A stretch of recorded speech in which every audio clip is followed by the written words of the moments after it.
right, I'm here with Thomasdale class of 2020 running back Chris Tyree. He's one of the top prospects in the state from rising juniors as he's getting ready for the season. Chris, you guys had your first scrimmage today against Highland Springs, three-time defending state champs, a very good team. What did you guys see that you can work on for the upcoming scrimmage and then opener in a few weeks? Number one, just communication throughout the whole team. We have to make adjustments throughout the game, so it's important for us to, let each other know what we see on the field. That way we can adjust to it. Second, just being aggressive. That's something that we really like so far. That's what I saw so far. So pretty much communication and aggression. Sure. Both teams are obviously going to be a little bit vanilla with scrimmages. They don't want to give away too many secrets because the real games aren't here yet. But you obviously had two really good seasons as a freshman and a sophomore. What is it you're hearing from the college coaches and your current coaches and even the analysts out there that separates you from a lot of running backs in the 2020 class, be it in the state and around the country?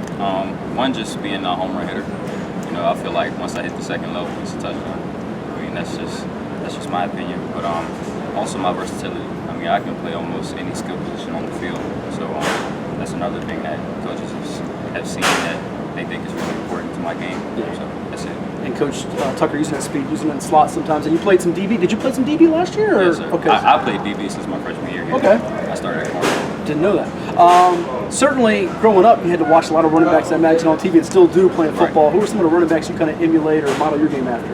My favorite running back of all time is Reggie Bush. Reggie, why is that? Reggie Bush. As a kid growing up, that's probably one of the first ones that I remember.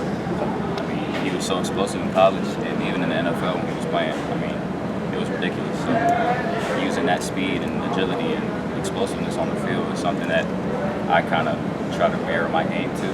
So Reggie Bush. Of course, Reggie wore number 5. This guy's wearing number 4, but he's got a good teammate. Josiah Williams wearing number 5 coming over from Dinwiddie. A few more for you. Appreciate your time, Chris. Tell me, recruiting-wise, how many offers are you up to at the moment? 27. 27. Who was your first? Marshall was my first. Okay.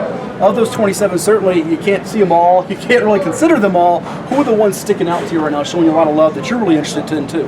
The ones that are showing the most love right now are probably Stanford, Penn State, Mississippi State, Virginia Tech, Michigan, and Florida State. Let's take a few of those apart a little bit. Penn State, they obviously have a couple of running backs going there. One from C.D. Hilton this past year, Ricky Slade, Devin Ford from North Stafford going there. They just sent Saquon Barkley to the NFL. What do you like about Penn State? They've shown that they can produce running backs. And being that Virginia's kind of like a pipeline to them now, it's something cool to see. Being that 2 running backs from Virginia are going there, it's really interesting. So something to look at. I know Florida State, when they offered you when you were younger, was a big offer. What about the Seminoles? What do you like about them? I like that. They've also produced running backs also.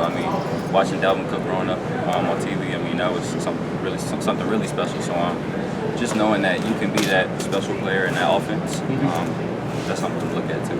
Virginia Tech, the Hokies, an in-state school, I imagine they're on you pretty constantly. Being from around here, everybody loves Virginia Tech. So that's one of my favorite teams growing up also. Okay. So it was crazy actually getting that offer. And then lastly, in terms of schools, then we'll finish up here. You mentioned Michigan, I believe, is one, and yes. You mentioned Stanford as another. They got a Heisman candidate as a running back. Michigan's had a lot of great backs. Right. Talk about those two, and then also, would you consider going far from home? Would you go out to the West Coast or the Midwest to play college football? Honestly, I wouldn't mind. As long as I find the right place for me, and it'll be hard going all the way to the West Coast. It's so far, but as long as it's the right place for me, I feel like if I'm doing the right thing there, then it wouldn't be a problem.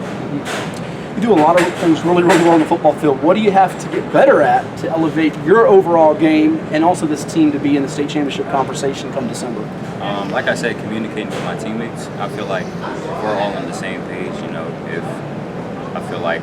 If we all communicate with each other, then it'll be a lot easier to see what's on the field and then adjust to it. Also, I'll probably say pre-snap knowledge.